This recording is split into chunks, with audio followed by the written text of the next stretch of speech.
Saudara, Kapolres Ngada nonaktif diperiksa Propampori dalam kasus penyalahgunaan narkoba dan juga dugaan pencabulan anak di bawah umur. Saat ini AKBP Fajar telah dimutasi ke Yanma Mabes Polri untuk diperiksa. Propam sendiri telah menjadwalkan pemeriksaan Fajar pada pekan depan. Fajar belum ditetapkan sebagai tersangka meski ia sudah ditangkap terkait kasus dugaan pencabulan anak di bawah umur.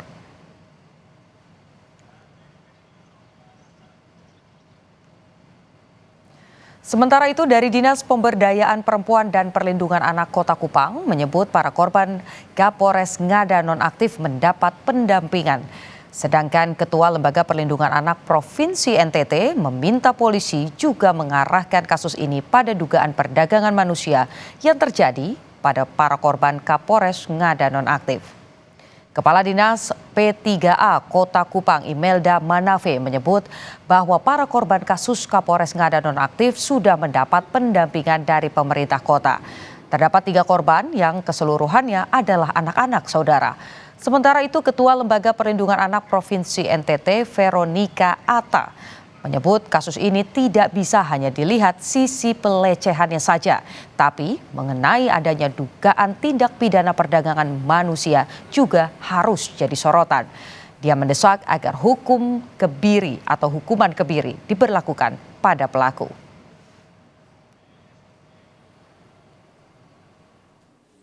Sementara ini masih 3 korban dan kami belum dapat informasi lanjutan lagi dari NTT.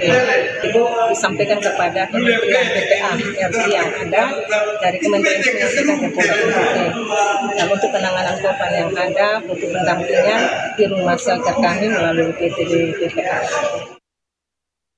Hukuman kebiri kimia itu perlu diterapkan karena kita sudah ada undang-undang, tapi ironisnya kenapa hanya sebagai undang-undang tapi itu tidak diterapkan. Dan yang sangat tepat adalah harus hukuman seumur hidup, karena banyak anak-anak yang menjadi korban, apalagi ada aturan yang menyatakan tentang predator seksual anak itu harus dihukum secara maksimal, bahkan hukuman maksimalnya itu dalam ketentuan undang-undang itu adalah hukuman mati.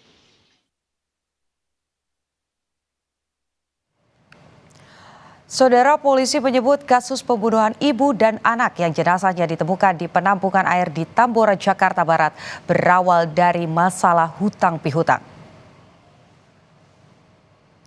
Sebelumnya, saudara, sebelum kita beralih ke informasi yang lain, kita akan mengupdate informasi terkini terkait dengan dugaan kasus pencabulan anak di bawah umur yang menyeret nama Kapolres Ngada nonaktif.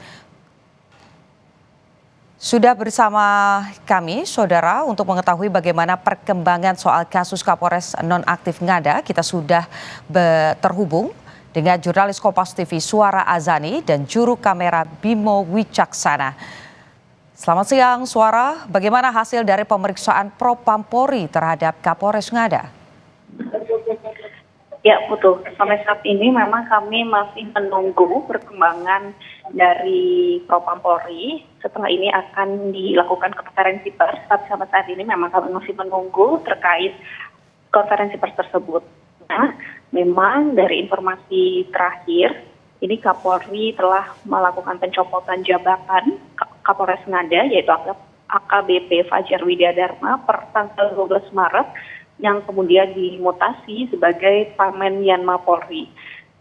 Kemudian jabatan Kapolres Ngada ini diisi oleh AKBP Andre Valentino yang sebelumnya menjabat sebagai Kapolres Nagakeo.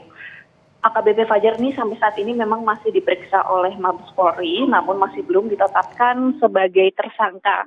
Nah, ini kami masih menunggu apakah nantinya di konferensi pers yang akan dilakukan oleh Polri ini nantinya menetapkan AKBP Fajar sebagai tersangka. Karena memang AKBP Fajar ini ditangkap pada 20 Februari di Flores NTT atas dugaan narkoba dan asusila. Mutasi ini dikeluarkan oleh surat telegram Kapolri di tanggal 12 Maret yang mengatakan ini ditandatangani langsung oleh Irwasum Polri Komjen Pol Dedi Prasetyo, dan kemudian surat tersebut mengatakan AKBP Fajar menjadi Pamenyan Mapolri. Dan kemudian ini sebelum dimutasi, Fajar ini terbitnya dinonaktifkan dari jabatannya karena diduga terlibat oleh tindakan asusila anak di bawah umur. Kemudian selain dugaan tindakan asusila, dia juga dinyatakan positif menggunakan narkoba berdasarkan hasil tes urin yang telah dilakukan. Kemudian nantinya dari konferensi pers yang dilakukan juga akan disebutkan apakah nantinya dikembalikan kasus ini ke Polda NTT dan kemudian Polda NTT menetapkan tersangka atau nantinya langsung ditetapkan tersangka oleh Divisi Propam Polri. Kemudian penangkapan ini juga menyusul laporan otoritas Australia yang menemukan video tidak senonoh terhadap anak di bawah umur di salah satu situs porno yang berada di Australia. Dan kemudian ini sudah dikonfirmasi oleh Polda NTT, yaitu khususnya Direktur Reserse Kriminal Umum. Perkara ini sudah naik ke penyidikan, tapi memang sampai saat ini belum ditetapkan tersangka.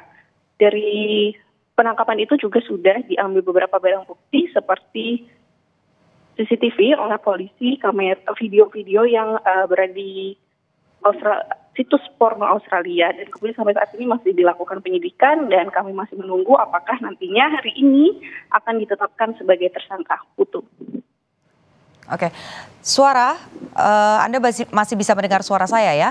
Tadi saya mau memastikan kepada Anda apakah kemudian sudah ada informasinya konferensi pers ini tepatnya akan dimulai pada pukul berapa, kemudian siapa saja juga yang nanti akan menyampaikan konferensi pers, dan bisa Anda konfirmasi sebetulnya di mana keberadaan dari Kapolres nonaktif Ngada ini sebetulnya, suara? Betul. Jadwal konferensi pers yang dilakukan oleh Divisi Humas Polri ini sebetulnya dilakukan pukul 1 siang tadi, tapi sampai saat ini pukul 3 lewat masih belum ada tanda-tanda akan dimulai, dan memang nanti konferensi pers akan dilakukan oleh Divisi Humas Polri, khususnya nanti kami belum mendapatkan informasi siapa yang akan berbicara, dan nantinya informasi tersangka Kapolres Ngada ini akan ikut berada di dalam konferensi pers, dan tepatnya memang saat ini keberadaan Kapolres Ngada berada di Mabes Polri untuk dilakukan pemeriksaan oleh Divisi Propam Polri. Oke, berarti kita masih akan terus menanti bagaimana konferensi pers atau pernyataan resmi dari Polri terkait dengan kasus dugaan adanya pelecehan anak di bawah umur yang melibatkan nama mantan Kapolres Ngada. Terima kasih Suara Azani, jurnalis Kompas TV, dan juga Bimo Wicaksana yang melaporkan secara langsung dari Mabes Polri.